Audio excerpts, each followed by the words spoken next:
Thank you, David, and thanks to the organizers of this meeting for inviting me. It's not a meeting that I've attended in the past, so it's a new experience for me. And I apologize also if we have some audio-visual challenges here. So what I'm going to try to talk about today is something really quite different, I think, from the theme of this meeting, which is therapeutics development. My lab for the last 30 plus years has been focused on trying to understand nicotinic function in the brain, how nicotinic receptors mediate cognitive performance and cognitive function, and then how we might use that therapeutically.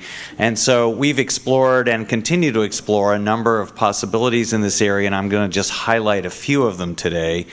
And tell you a little bit about sort of our past and ongoing work in this area. So I'm going to focus particularly on disorders of the aging brain. And this is because this is really the area where we've had sort of the most success in terms of understanding nicotinic receptors, how they function, how they're relevant to cognitive functioning, and then how we might use them therapeutically. We know that cognitive performance declines with normal aging, and this is accelerated in neurodegenerative disorders like Alzheimer's disease. We know that, for example, there's a fairly linear decline in the speed of cognitive processing beginning in actually your 20s, and then by the time you get to my age, it becomes more marked. We also know that there are other kinds of differences and changes that occur, changes in unisensory functioning and increasing dependence on multisensory integration. We have difficulties controlling the focus of attention. We have changes in how the hemispheres of the brain encode and retrieve information. And one that I'll highlight later in the talk particularly is that we shift more of our cortical processing forward in the brain as we age to compensate for some of these differences. We believe that a lot of these changes, not all of them, but some of them at least, are related to changes in the brain cholinergic system. And what I've illustrated in the top left of this slide is a cartoon of the 4 or 5 core cholinergic nuclei in the basal forebrain and their ascending projections to the cortex. We also know that cholinergic receptors come in 2 basic flavors called nicotinic and muscarinic. These names were assigned because of the alkaloids that were used to identify and separate them. I'm not going to talk about our work in muscarinic receptors today, but just on the nicotinic side, nicotinic receptors are ion channels. They are relatively fast receptor systems, and they are primarily modulatory. They don't, for the most part, communicate information directly from cell to cell, but they act to modulate or amplify signals that are coming through from other neurotransmitter systems. One of the things we know about the cholinergic system in the brain is that it's a top-down and bottom-up attentional modulation system. So your ability to attend to what I'm saying right here at this moment is based in part on the top-down modulation of cholinergic fibers that allow you to direct the focus of your attention to me and to the screen or to what I'm saying. But we also know that it functions as a bottom-up system where if there's an alarm that goes off in the hallway, you will essentially disengage from me and shift your attention to that signal, and that is also permitted by an operating cholinergic nervous system. And it appears that basically all information processing in the brain is modulated by cholinergic fibers to one degree or another. And a decline in the integrity of that system will result in robust impairments not only of attention but also of other cognitive functions. We published a hypothesis in 2011, my colleague and I, that suggested that essentially the attentional system is at the core of higher cortical functions, and that the cholinergic basal forebrain supports that system, and that in middle age, that system essentially is at the peak of its ability to function, mainly because the cholinergic system can upregulate its activity to support that system. And in normal aging, we believe that that system reaches the limit of its ability to support that attentional processes, which permits the operation of working memory and long-term memory. And in dementia or dementing disorders, that system becomes, frankly, diseased and therefore cannot support the attention process it needs. The attention expands, and that, unfortunately, results in decline in cognitive performance. So we think essentially that the cholinergic system and the nicotinic system as part of that is a core feature of your cognitive ability to regulate cortical activity. All right. Now, what do we know about this system? We know that the cholinergic basal forebrain, the core of that system, if you will, is impacted both in normal aging and in Alzheimer's disease. These results show you that there are declines in the number and size of the cells in that area of the brain, and the color-coded things, which are a little hard to see on the slide, show you that we can actually now measure the size of these structures on MRI scans, and we can see that decline both in normal aging and a more rapid decline in mild cognitive impairment or Alzheimer's disease. And in the lower right-hand corner is PET scans, which actually image the receptor system directly using radioligands, and these show that these systems deteriorate as well, both with Alzheimer's disease and mild Alzheimer's disease as well. So there is a rapid decline as these systems are attacked by neurodegenerative disease. We also know that nicotinic cholinergic receptors are specifically lost to some degree in normal aging, but particularly in Alzheimer's disease. And in these two studies, one by my colleague David Salzer at UCLA, showed that in the bright colors on the right are related to a change in receptor number using the PET ligand 2FA, and in the center one, also with 2FA, looking at a different projection of the brain, showing decline in the lower panel. In an Alzheimer's disease, you can see the reduction in color compared to the upper panel. So we know that those receptor systems are lost, and that impacts cognitive, but we didn't know whether that would impact cognitive function. We also think that nicotinic receptor dysfunction is actually directly linked to the Alzheimer's pathology. We know that the abnormal proteins in Alzheimer's disease directly can interact with nicotinic receptors in the brain, and there may be actually direct sort of impairing effects of these abnormal peptides and proteins. So one of the things that we tried to do starting back in the 1990s was begin to ask the question, well, if nicotinic receptors are lost, what is the impact actually on cognitive function? And we use a model where we would take a nicotinic receptor antagonist drug, which happened to be an old antihypertensive that was developed in the 1950s, but would actually penetrate the brain, and use it to try to examine what temporarily blocking nicotinic receptor function does.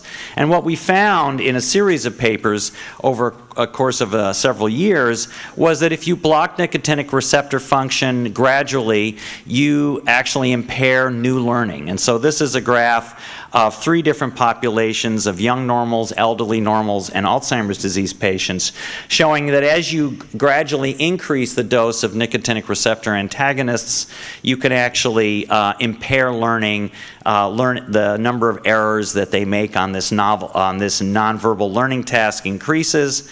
We later showed that you can model that with verbal learning as well. So in this slide, we showed that nicotinic receptor function is important for new verbal learning as well, and that patients with Alzheimer's disease are much more sensitive to that effect because they have less nicotinic receptor function to rely on. And in fact, if you block nicotinic receptor function, you can actually make the learning rate negative. So you can actually impair learning to the point where people forget information faster than they're learning it.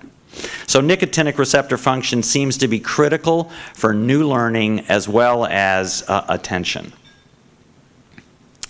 Now, I mentioned earlier that we are very interested in this, one of the aging-related changes in the brain, which is the so-called PASA effect, posterior-anterior shift in aging. And this is the idea that was developed by Robert Cabeza and other people, that that there's a shift in cortical activity forward in the brain as we age. This is a normal phenomenon and appears to represent compensation for changes in cortical processing that occur.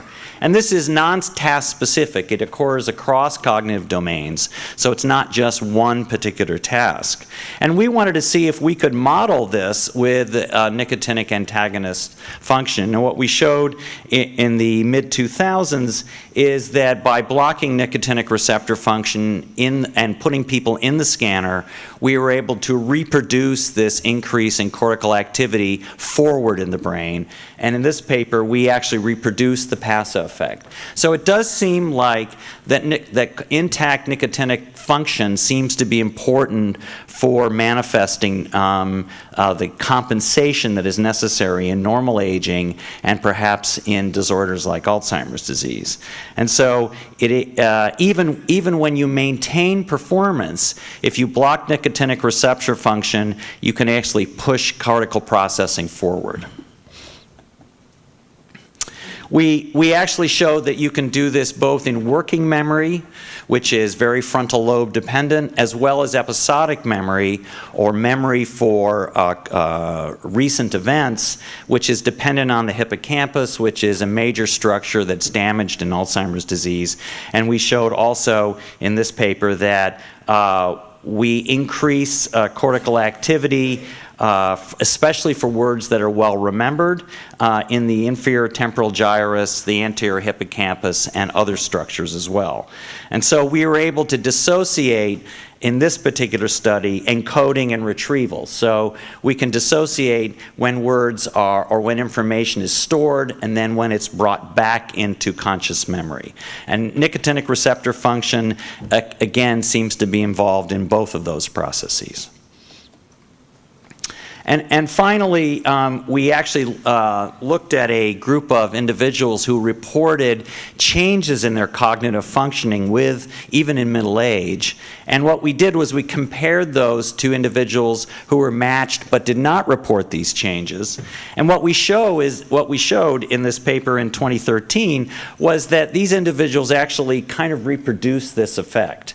So they looked like they already have a changed cholinergic system because they're using more cortical resources to do the same amount of processing that people who don't report cognitive change. And so essentially, we think this is a sort of resource problem. And then so now dialing the clock back, going back almost into the late 1980s, we decided to look at, well, if you block nicotinic receptor function and you impair cognition, what if you stimulate nicotinic receptors? And in this study, which we published back in the dark ages, before cellophane and the ballpoint pen, we had to give nicotine intravenously because there was no other way at that time, that there was no other alternative nicotine source. So we actually made it into an intravenous injection. And we showed that there was a dose response curve. It was rather steep, but if you pick the dose precisely, we could see an improvement in cognitive functioning in these Alzheimer's disease patients. And later on, we were the first group to actually look at a novel nicotinic agonist, which at the time was called ABT418, and we were able to show again that single doses of these agonists, of these nicotinic agonists, would improve cognitive function even in patients with Alzheimer's disease. My colleague Ed Levin and Wilson in Minnesota showed in a couple of small studies that they were able to see gradual improvements in cognitive function if they gave nicotine to patients with either mild memory loss or what was then called age-associated memory impairment by giving nicotine, usually by patch form, over the course of several weeks. And so that also suggested that there might be some ability to see chronic improvements as well.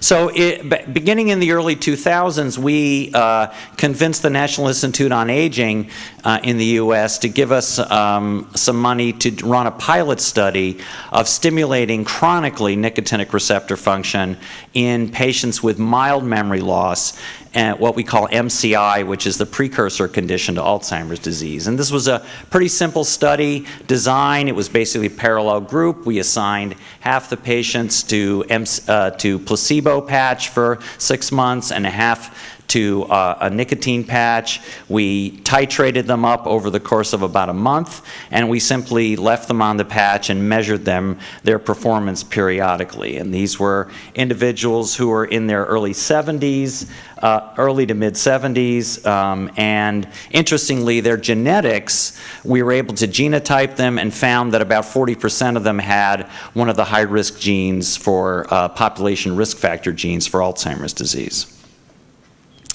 The safety of this was really quite interesting and remarkable. These were all non-smokers. Most of them had had no history of smoking. And what we found was, contrary to what everyone expected, including the FDA, that nicotine actually lowers blood pressure. It doesn't raise blood pressure. It lowers it. And it seems to be quite safe in non-smokers to be administered for long periods of time, even in elderly non-smokers. I remember when I showed some of this blood pressure data at the FDA a few years ago, I remember one of the reviewers said, you know, I just can't believe this. And I said, well, I'm sorry, it's just the data. I mean, I don't care if you don't believe it, but it's the data. So basically, and also there's a weight loss. So patients lost about 2 kilograms on average, but interestingly, they stabilized fairly rapidly after that. And we have, this data actually runs out to a year. We had some individuals who continued open label for up to a year, and they don't lose any more weight. And the placebo group, once it crosses over, also has a weight reduction and a blood pressure reduction as well. And so whether those two things are tied, we're not entirely sure. There may be a change in weight or change in blood pressure because of the change in weight, but I think you can notice that the weight change happens slower than the blood pressure change, so we think it's potentially positive, or potentially a different effect. There were no serious adverse events that are really secondary to nicotine throughout this trial, and so it was really very safe. And what we saw was quite an interesting signal. We saw enhancements in attention and in several aspects of memory over the course of 6 months. One of the things that we had been warned about or concerned about by our reviewers was that, oh, you'll see a cognitive benefit, but it'll rapidly fade. And that was not the case. So the actual cognitive benefit actually really comes all the way out to 6 months, and in fact actually peaks there for some parameters. And so we saw both attentional improvements as measured by our primary outcome variables, such as the continuous performance task, and also even verbal learning as well. Now, not everything improved. I should be careful here. It's not a panacea, but there were definitely marked improvements in that. And interestingly, there did seem to be a genotype interaction here. So we were able to look at a subgroup analysis to look at individuals who had at least one allele of the ApoE4 risk factor gene for Alzheimer's disease. And there was a stronger effect, actually, in the ApoE4 positive individuals. Now, so that was great. That was published in 2012 in Neurology, and the question is, well, where do we go next? Well, one of the things we know is that chronic nicotine upregulates nicotinic receptors, and sensitizes those that remain, and so there are more nicotinic receptors after you chronically take nicotine. This is data from Julie Miwa's lab looking at rat data, but we presume the same thing happens in humans. And so what we've now done is we've now launched the MIND trial. And the MIND trial stands for Memory Improvement with Nicotine Dosing. This is now a national study in the United States. We have 32 U.S. sites so far. My colleagues at the University of Southern California are helping to coordinate this with me. And it's a major project to give nicotine to patients with mild memory loss for up to 2 years of treatment. And so we really want to see if we can make a substantial difference in cognitive performance, which translates into functional outcomes. We will also be looking at the progression of neurodegenerative disease, although that's not our primary outcome. And so this is primarily funded by the National Institute on Aging in the United States with some help from the Alzheimer's Drug Discovery Foundation. Again, it's pretty simple design. We're randomizing people to nicotine or placebo, but this time we're also going to be collecting spinal fluid from a subset. We will be brain imaging a subset to look for neural network changes and spinal fluid biomarkers. We're going to be following these patients closely, and we're using a multimodal set of treatment effect and biomarker measures to look at everything from cognitive assessment to clinical outcomes and biomarkers of disease progression, as well as looking at nicotine metabolism as a possible biomarker as well. So Rachel Tyndale at the University of Toronto is working with us to help us understand how individual genetics and nicotine metabolism may impact treatment. I'm going to say a few words then about two other disorders that we're looking at for nicotinic stimulation. One of those is Down syndrome. Down syndrome individuals live, as you know, are living much longer than they used to. It's not uncommon now to see 50 or even 60-year-old Down syndrome individuals because all their cardiovascular problems usually get fixed in childhood, but they do show a pattern of early aging, rapid aging, and they also all develop Alzheimer's disease, or almost all of them do, because of the trisomy 21, because the protein, one of the proteins that's involved in Alzheimer's disease is coded for on chromosome 21. And so they lose cholinergic function and cholinergic markers, and we decided to take a brief look at whether nicotine could make an impact on these patients, but not when they're not when they're demented, but when they're starting to show early behavioral change, which is hard to determine in patients with Down syndrome. Because they can't do regular cognitive tests, we decided to use EEG and ERP as a way of examining changes in brain function. So we use an array of recording electrodes for cortical ERP processing. We use a passive memory task that doesn't involve any necessary response from the patient. And we simply we're essentially interrogating the brain as to whether it's noticing things that are repeated, that are displayed.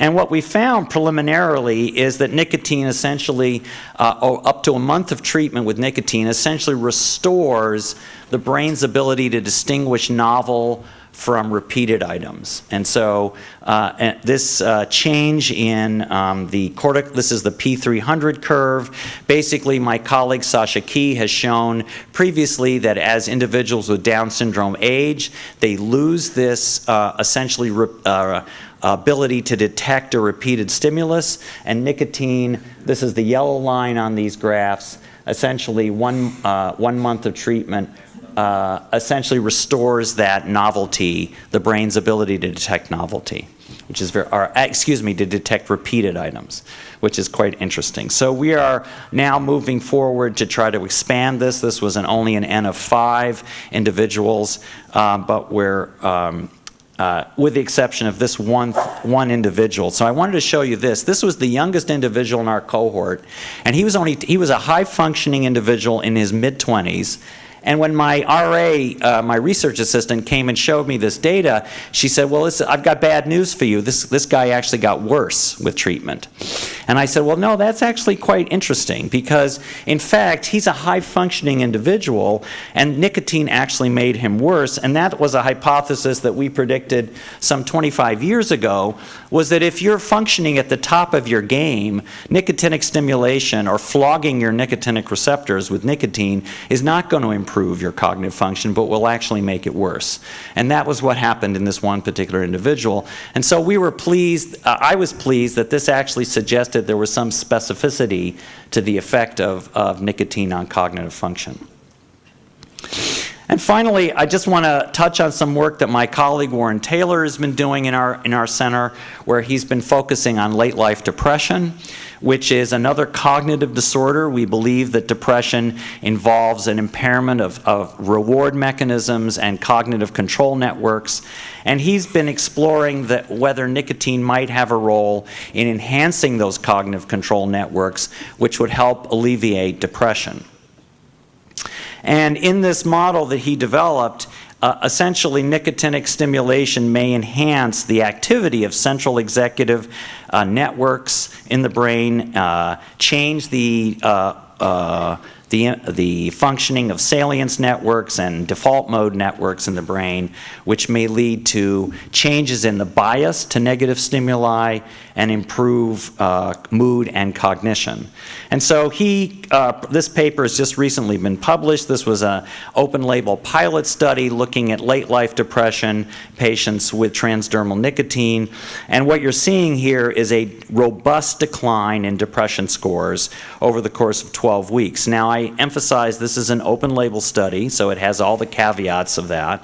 But it was certainly very interesting for hypothesis-generating ideas, and according to my colleague Warren Taylor, this is the most robust improvement in an open-label study that he'd seen in 20 years.